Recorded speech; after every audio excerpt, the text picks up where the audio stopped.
군중 심리 또는 이 동조 효과라는 단어를 아십니까? 사전적인 의미로 보면 이 많은 사람이 모였을 때 자신의 자제력을 잃고 쉽게 흥분하거나 다른 사람의 언어나 행동에 따라서 나도 덩달아서 함께 움직이게 되는 그런 일시적이고 특수한 심리 상태를 말한다고 합니다. 언젠가 이 TV 프로그램을 통해서 이 군중 심리가 우리의 삶에서 얼마나 많은 영향을 미치는지, 또 얼마나 쉽게 이 동조 효과에 빠지게 되는지를 보여주는 실험을 본 적이 있었습니다. 실험의 내용은 이랬습니다. 여러 명의 사람이 한 자리에 앉아서요, 어떤 특수한 문제를 같은 자리에서 풀도록 하는 겁니다. 문제를 제출하는 사람 한 명과 또 문제를 풀어야 하는 다수의 사람들이 일자로 함께 앉아서 문제를 푸는 건데요. 함께 마주본 상태에서 이 제출자가 문제를 알려주면 한 명씩 한 명씩 그 답을 맞추는 형식이었습니다. 그리고 그 자리의 특징은 피실험자가 한 명이라는 거예요. 나머지는 모두 연기자입니다. 제출되는 문제는 객관식이었고요. 당연히 모두가 맞출 수 있는 그런 문제로 쉬운 문제가 나왔습니다. 자, 제출자가 이제 문제를 먼저 제시를 합니다. 문제를 얘기하고 한 명씩 한 명씩 답을 듣는데 당연히 피실험자가 제일 끝자리에 앉아 있습니다. 문제를 제출했을 때 이 객관식의 문제의 답은 2번이라고 한다면 앞자리에 앉아 있는 모두가 1번을 답하는 거예요. 정답은요, 1번입니다. 정답은요, 1번입니다. 정답은요, 1번입니다. 자, 제일 끝자리에 앉아 있는 피실험자는 당연히 답은 2번인데 나를 제외한 모든 사람이 다 1번이라고 하네 하면서 의아한 표정을 짓고 있습니다. 자, 결과는 어떻게 됐을까요? 이 마지막 피실험자는 몇 번이라고 대답을 했을까요? 1번이라고 대답을 합니다. 자, 물론 이 어떤 사람은 처음에는 의아한 상태로 자기가 생각한 답을 말하다가 이 상황이 한두 번이라면 그래, 이 사람들이 당연히 틀리지, 내가 당연히 맞아 라고 생각을 하겠지만 이 상황이 반복이 되다 보면요, 그 사람도 결국에는 앞서 말한 사람들의 답을 따라가더라는 겁니다. 문제의 이 답뿐만이 아니라 상황과 환경에 대한 실험도 있었어요. 같은 공간에서 자기를 제외한 모든 사람이 동일하게 특정한 행동을 하거나 반응을 한다면 이 피실험자는 어떤 행동을 하는지에 대한 실험이었는데 그 결과도 마찬가지였습니다. 예를 들면 한 자리에서 테스트를 보는 중이에요. 어떤 시험 문제를 풀고 있는 중에 그 시험장 안으로 연기가 자욱하게 들어오는 겁니다. 어떻게 해야 할까요? 무슨 일이지? 하고 일어나서 확인을 해봐야 되는 게 정상입니다. 그런데 나를 제외한 나머지 사람들 모두는 이 연기를 인지를 하지 못하는 연기를 하는 거예요. 어떨까요? 이 실험자가 이상한데? 무슨 문제가 있는 거 아니야? 왜 이 사람도 아무도 반응을 하지 않지? 하고 있다가 자기도 덩달아서 신경을 쓰지 않고 시험 문제를 풀기에 집중한다 하는 실험의 결과였습니다. 이렇게 바로 이 군중 심리와 이 동조 효과라는 것은 이런 큰 영향력을 끼친다는 것을 보여주고 있습니다. 군중 심리, 다수가 소수를 기울이게 하는 상황, 또는 결정적인 무언가가 군중을 움직이게 하는 결과, 오늘 본문을 보면 마치 이것이 생각나는 듯한 장면입니다. 오늘 함께 읽은 본문은 우리에게 익숙한 이야기이죠. 12명의 가나안 정탐꾼에 관한 이야기입니다. 하나님께서 약속하신 땅 가나안을 정탐하고 온 이들의 보고 결과가 10대 2로 나누어지고 이스라엘이 어느 쪽에 귀를 기울였는지를 기록한 이야기입니다. 우리 본문 민수기 14장 1절 말씀을 한번 함께 찾아서 읽어볼까요?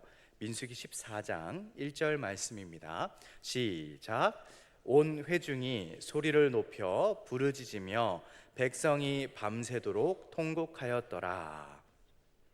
백성이 밤새도록 통곡한 이유가 무엇일까요? 이제 곧 가나안 땅을 눈앞에 둔 이들이 곧 있을 이 약속의 땅에 들어가게 될 것에 대한 그 기쁨의 눈물을 흘린 겁니까? 아니죠. 이스라엘 백성들의 이 통곡은 절망과 원망의 통곡입니다. 이들이 왜 이런 모습을 보여주고 있는지 확인하기 위해서는 우리가 그 전장인 내용을 들여다볼 필요가 있습니다. 이 이야기는 민수기 13장부터 시작이 됩니다. 그리고 신명기 1장 22절에서 23절을 보면 이 정탐에 관한 이야기를 꺼낸 건 이스라엘 백성이었다는 것을 알 수가 있고, 하나님은 이것을 허락하셨다는 것을 확인할 수가 있습니다. 각각의 지파에서 한 명씩 그 대표를 뽑아서 세운 자들이 총 12명입니다. 이들은 가나안 땅을 40일가량을 정탐을 하고 돌아와서 거기서 본 것에 대해서 보고를 하기 시작합니다. 그리고 방금 말씀드렸듯이 그 보고에 대한 의견은 10대 2로 갈라지죠. 시장은 상당히 객관성 있어 보였습니다. 그리고 공통적이었습니다. 민수기 13장 27절을 보면 이렇게 얘기를 합니다.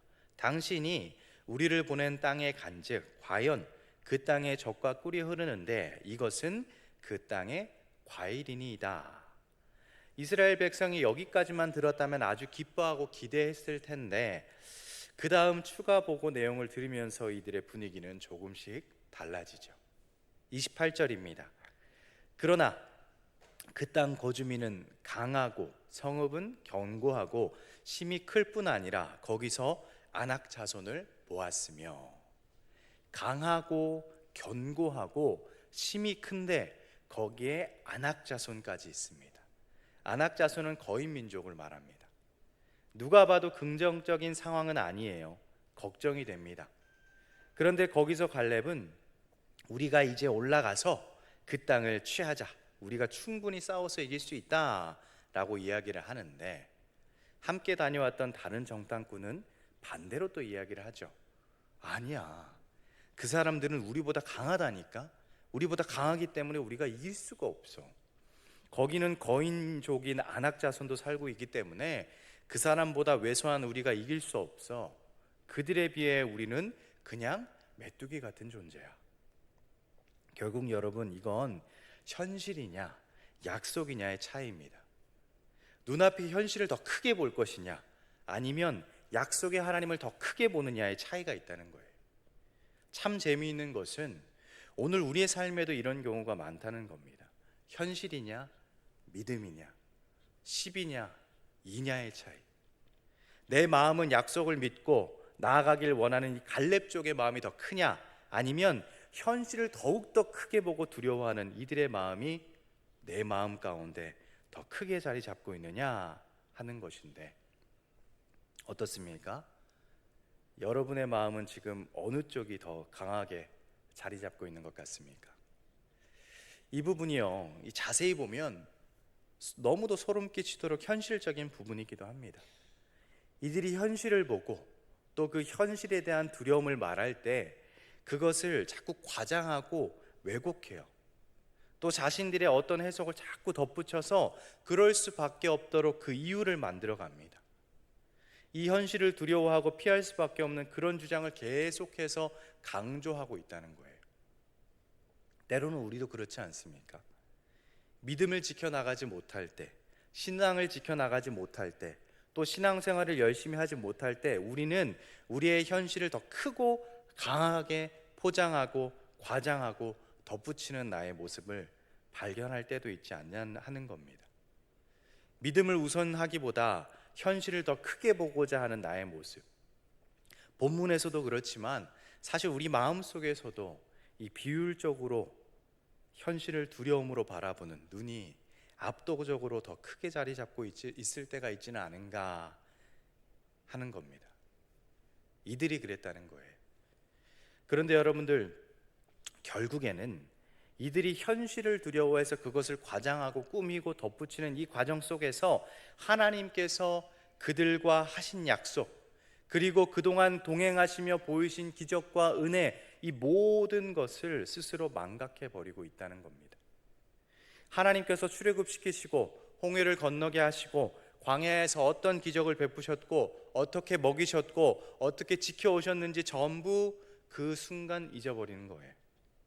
눈앞의 현실을 더 크게 보고 두려워하는 데 충실하고 있는 모습을 이들이 보여주고 있다는 겁니다. 결국 현실이 하나님보다 더 크다는 것을 더 강하게 믿고 있다는 걸 증명하는 꼴이에요. 스스로 하나님의 약속을 믿는 믿음보다 눈앞의 현실을 더 크고 강하게 보는 이 믿음이 이들을 사로잡고 있는 것을 보여줍니다. 우리도 하나님을 믿는 믿음으로 살아갈 것이냐, 현실을 더욱 기대하게 보는 그 믿음으로 살아갈 것이냐 하는 걸 결정해야 할 때가 있습니다. 여러분, 바라기는 오늘 말씀을 통해서 우리의 믿음이 어디에 더욱 기울어 있는지를 점검하고 또 바른 믿음이 내 안에 자리 잡도록 다짐하는 그런 시간이 되기를 간절히 소망합니다. 이스라엘 백성은요, 어디에 더 귀를 기울였을까요?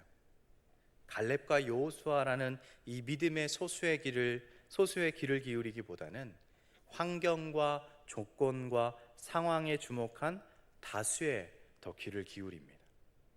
사람이 심리적으로 이 자기 중심적인 무언가가 확실하게 보장된 것이 없으면 불안함을 느낀다고 하는데, 이들에게는요, 하나님께서 하신 약속의 말씀만으로 현실과 부딪히기에는 부족했던 것 같습니다. 하나님의 말씀만으로는 충분하지 못했다는 것이죠. 하지만 이건 그 말씀이 세상을 지으시고 지금까지 자신들을 인도하셨다는 것을 망각한 결과가 아닐까요? 나에게 믿음만으로 살 수 없다는 것을 스스로 증명했다는 거죠. 그렇게 사람들이 보인 반응이 바로 오늘 본문대로 밤새도록 통곡하는 것으로 드러났다는 겁니다. 그리고 2절에 보면 모세와 아론을 원망합니다. 여러분, 지금 이스라엘 백성들은요, 하나님이 자신들을 애굽에서 구원해 주셨고 그동안 이곳까지 인도하시며 베풀어 주셨던 모든 은혜는 깨끗하게 잃어버린 것 같습니다. 눈앞의 현실 때문에 그동안 하나님께서 베푸셨던 그 은혜는 결국에 하나님의 약속과 더 깊이 연관되어 있다는 사실까지 전부 잊어버리게 만들었다는 거예요. 우리도 그럴 때가 있죠. 나를 택하시고 은혜를 베푸신 하나님을 우리가 찬양한다 하면서도 눈앞에 어떤 시험이나 고난이라는 현실과 마주했을 때 어느 순간 그 하나님의 은혜를 잊어버리게 될 때가 있지는 않습니까? 이스라엘 백성들이 그랬다는 거예요. 그동안 하나님의 은혜를 잃어버리고 지금 현실에 눈이 멀어서 하나님의 약속까지 의미 없게 만들어버리는 이들의 모습이라는 겁니다. 이 부분을 보면서요, 우리가 한때 이 역사 공부를 왜 해야 하는가에 대해서 이런 이야기가 한동안 이슈가 된 적이 있었거든요. 그때 SNS에 많이 돌았던 이런 글귀가 있었습니다. 한 학생이요, 역사 선생님에게 이런 질문을 하는 거예요. 선생님, 역사는 왜 배우는 거예요? 선생님은 학생에게 꿀밤을 때립니다. 꿀밤을 때리면서 배워야지 하는 거예요. 왜 배우는 거예요? 선생님, 역사는 왜 배워야 되는 거예요? 그 말을 듣자마자. 그러면 학생이 어떻게 반응을 할까요? 자기는 억울하게 꿀밤을 맞았잖아요. 아, 왜 때려요? 라고 말하는데, 이때 선생님이 또다시 꿀밤을 때리면서 말을 하려고 합니다. 그때 학생의 반응은 어떨까요? 또 맞을까요? 막죠. 왜 막을까요? 자기가 또 맞을 건 알고 있으니까요. 선생님이 이렇게 얘기하는 겁니다. 네가 나한테 맞았던 걸 기억하지 못했다면 두 번째로 때렸을 때 피할 수 있었을까? 라는 거예요. 이것이 무엇을 시사하는 걸까요? 가르침을 받고 배우는 이것을 날마다 기억하는 것에 더 집중할 필요가 있다는 겁니다. 또 운동으로 예를 한번 들어볼까요? 다양한 운동 종목 중에 제가 이런 이런 영상을 본 적이 있습니다. 왜 도대체 실력이 늘지 않은 거죠? 왜 도대체 실력이 늘지 않는 거죠? 라는 영상이었어요. 각 이제 운동마다 레슨을 가르쳐 주시는 선생님들이 서로 대화를 하는 내용이에요. 레슨을 받는 어떤 레슨생이 왜 도대체 내가 이렇게 큰 돈을 들여가면서 열심히 연습을 하고 열심히 레슨을 받는데 도대체 왜 실력이 안 느는 겁니까? 라는 얘기를 하는 거예요. 그러면서 레슨 선생님이 이렇게 대답을 하는 거죠. 여러분들도 그 말에 대답을 한번 해보시겠습니까? 두 명의 사람이 똑같이 운전면허증을 땄습니다. 3개월 뒤에 이 운전면허증을 딴 사람의 운전 실력이 느는 사람이, 한 명은 운전 실력이 상당히 늘었는데 한 명은 운전 실력이 전혀 늘지 않았어요. 왜 그럴까요? 왜 그럴까요? 왜 그럴까요? 한 명은 그 이후로부터 열심히 운전을 했을 것이고 한 명은 그 이후로부터 열심히 장롱에 넣어놨을 것이다 라는 거예요. 그건 당연하지 않습니까? 그러면서 얘기하는 거예요. 운동을 할 때 내가 어떠한 자세로 공을 받거나 내가 어떤 자세로 뭔가를 해야 될 때 그 자세가 난 순간 시합을 할 때 나오지 않는다는 것은 그만큼 내 몸에 배어 있을 만큼 연습을 하지 않았기 때문이다 라는 거예요. 내가 레슨을 얼마나 했고 내가 얼마나 배웠느냐가 중요한 거 아니고 내가 얼마나 알고 있느냐의 이론을 알고 있느냐가 중요한 게 아니라 내가 그것이 내 몸에 얼마나 배어 있느냐가 중요한 겁니다 라고 대답을 하더라고요. 여러분들, 우리 신앙도 이런 것과 같지 않습니까?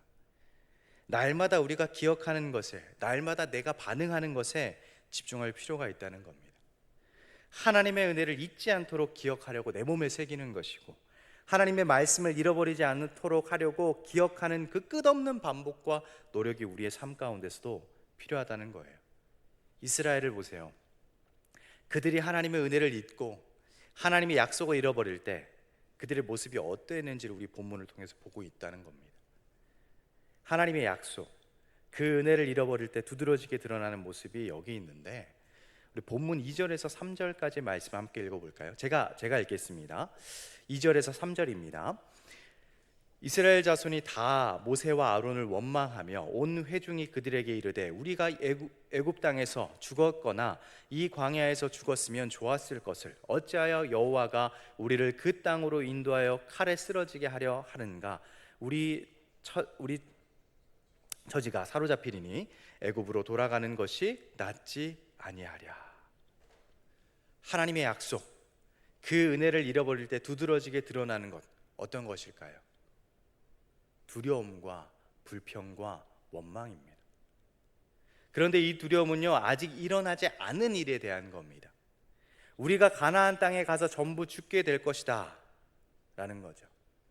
그러면서 애굽으로 돌아가는 것이 낫지 않겠느냐 하고 과거로 돌아가려고 해요.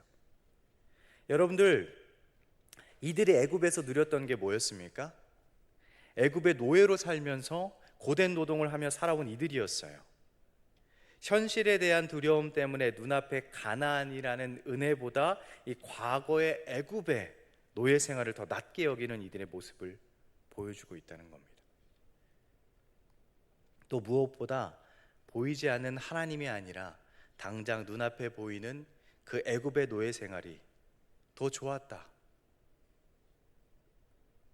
결국 자기들끼리 말하기를 우리가 한 지휘관을 세워서 애굽으로 다시 돌아가자라고 말하고 있어요.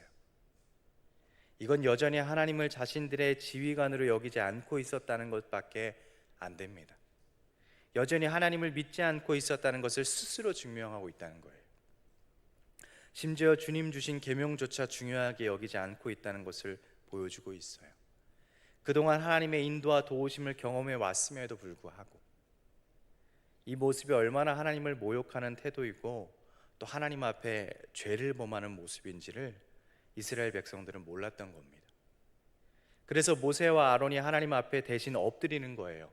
5절입니다. 모세와 아론이 이스라엘 자손의 온 회중 앞에서 엎드린지라. 이미 이스라엘에게는 어떤 설득이나 이 대화가 통하지 않은 상태였을 거예요. 엄청나게 극도로 흥분한 상태였겠죠. 그동안 경험해온 하나님의 은혜에 등을 돌린 이들이 되는 겁니다. 그저 현실 앞에 하나님을 원망하는 이들 앞에 모세와 아론이 할 수 있었던 일이 뭐가 있었을까요? 그저 하나님 앞에 엎드릴 수밖에 없었을 겁니다. 때론 우리도 우리의 힘으로 어찌할 수 없는 상황이나 사람을 만났을 때 하나님 앞에 엎드릴 수 있는 용기가 필요하다는 것을 보여주는 장면인 것 같습니다. 그리고 안타까운 마음에 하나님의 약속을 믿는 이들 여호수아와 갈렙이 한 번 더 나섭니다. 그 내용이 7절에서 9절까지 말씀이죠. 이 말씀을 제가 한 번 더 읽어보겠습니다. 이스라엘 자손의 온 회중에게 말하여 이르되 우리가 두루 다니며 정탐한 땅은 심히 아름다운 땅이라. 여호와께서 우리를 기뻐하시면 우리를 그 땅으로 인도하여 들이시고 그 땅을 우리에게 주시리라. 이는 과연 젖과 꿀이 흐르는 땅이니라. 다만 여호와를 거역하지 말라. 또 그 땅 백성을 두려워하지 말라. 그들은 우리의 먹이라. 그들의 보호자는 그들에게서 떠났고 여호와는 우리와 함께 하시느니라. 그들을 두려워하지 말라 라고 얘기를 합니다. 여러분들, 여기서 아주 중요한 것이 있습니다. 13장에서 현실을 말하는 다수의 이들이 가나안을 말할 때 그들이 처음에는 그것을 객관적으로 설명하는 듯 했지만 현실적으로 불가능할 수밖에 없는 이유를 계속 부각해 가는 것을 볼 수가 있어요. 성읍이 견고하다고 했죠. 모든 백성은 장대한 자들이었다고 했습니다. 거인들도 있어서 우리 스스로 보기에는 메뚜기 같다라고 얘기합니다. 그런데 여호수아와 갈렙은요, 어떻게 말하고 있습니까? 동일하게 그곳 땅에 대해서 말을 합니다. 그리고 현실도 언급하죠. 하지만 그 현실을 열명과 다르게 얘기합니다. 그 땅 백성을 두려워하지 말라. 그들은 우리의 먹이니라. 여러분들, 본문이 오늘 우리에게 시사하고 있는 것, 우리가 반드시 교훈 삼아야 할 것, 그리고 우리가 기억해야 할 것이 있다면 아마 이것이 아닐까 생각이 됩니다. 결국에는 믿음의 문제라는 거예요. 우리가 메뚜기면 어떻습니까? 우리가 메뚜기면 어때요? 우리가 메뚜기라도 하나님이 일하시면 그 메뚜기가 거인을 이기는 기적을 볼 겁니다. 그 견고한 성읍, 그 거인들은 결국 우리의 믿음과 하나님의 크심에 대한 그 역사를 증명하고 드러낼 도구라는 거예요. 너무나 압도적으로 큰 힘이 있었기 때문에 불가능한 대상이 아니라 너무나 압도적으로 큰 힘이기 때문에 내가 믿음으로 나아갈 때 그것이 곧 하나님의 영광을 드러낼 대상이라는 거예요. 사랑하는 여러분, 하나님이 일하시면 메뚜기가 거인을 이기는 기적을 볼 수 있을 줄 믿습니다. 그 견고한 성읍, 그 거인들을 결국 우리의 믿음과 하나님의 크심에 대한 역사를 증명하고 드러낼 도구였다는 거예요. 너무나 압도적으로 큰 힘이기 때문에 불가능한 대상이 아니라 너무나도 압도적이고 큰 힘이기 때문에 내가 믿음으로 나아갈 때 그것은 곧 하나님의 영광을 드러낼 도구가 된다는 거예요. 나 같은 메뚜기가 거인족을 이긴다면 그건 오직 하나님이 하신 일이라는 것을 다시 한 번 더 기억하길 바랍니다.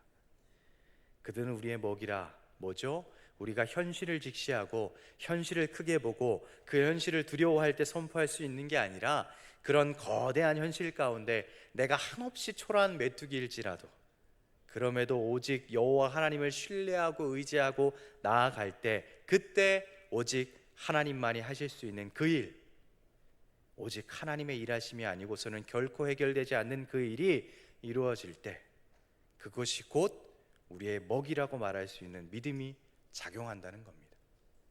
여러분들, 솔직히 설교를 들을 때나 이런 일들이 가능하다고 생각될 정도로 오늘날 우리 삶 가운데서 이 본문은요, 너무도 지키기 힘든 말씀이 이 말씀일 때가 있지 않습니까? 하지만 이런 일들이 또 우리 삶 속에서 많이 일어나는 사건이기도 합니다. 믿음을 지킬 것이냐, 현실을 크게 볼 것이냐 하는 이 갈림길이요. 오늘 본문에는 없지만 신명기 1장 30절에서 33절을 보면 이 보고를 받은 이들에게 모세가 했던 말을 기록하고 있는데 다음과 같습니다. 제가 읽겠습니다. 너희보다 먼저 가시는 너희의 하나님 여호와께서 애굽에서 너희를 위하여 너희 목전에서 모든 일을 행하신 것 같이 이제도 너희를 위하여 싸우실 것이며 광야에서도 너희가 당하였거니와 사람이 자기의 아들을 안는 것 같이 너희의 하나님 여호와께서 너희가 걸어온 길에서 너희를 안으사 이곳까지 이르게 하셨느니라 하나 그는 너희보다 먼저 그 길을 가시며 장막 칠 곳을 찾으시고 밤에는 불로 낮에는 구름으로 너희가 갈 길을 지시하신 자이시니라. 아멘. 그 하나님이 오늘 우리의 하나님이 되신 줄 믿습니다. 여러분, 제가 설교 도입에 군중심리에 관한 이야기를 말씀드렸습니다. 그 실험에서 대부분이 넘어갔지만 아주 작은 수의 소수가 그 군중심리를 꺾을 수가 있었대요. 그 이유가 뭐냐 봤더니 자신 안에 있는 확고함이었다고 합니다. 여러분들은 무엇을 믿으시겠습니까? 내가 생각하는 믿을 만한 조건을 믿으시겠습니까? 아니면 아무것도 보이지 않는다 하더라도 하나님께서 지금까지 나를 어떻게 인도하셨는지를 돌아보고 앞으로도 나를 인도하실 그 미래가 확실히 하나님 손에 있다는 건 그 약속을 믿으시겠습니까? 우리에게도 믿음의 확고함이 있기를 바랍니다. 그래서 믿음과 현실의 저울에서 날마다 이 믿음으로 저울이 기울어지기를 간절히 소망합니다. 우리 대강교회 10과 2의 비율이요, 믿음이 적은 사람이 10이 되는 것이 아니라 믿음의 확고한 사람이 10, 아니요 12가 되는 대강교회가 되기를 간절히 소망합니다. 그렇게 믿음으로 향하는 그 영광의 길에 우리 주님의 약속을 믿고 담대하게 순종의 길로 뛰어들며 또 주님과 함께 승리의 삶을 사는 그런 저와 우리 모두가 되기를 다시 한 번 더 간절히 소망합니다. 기도하겠습니다.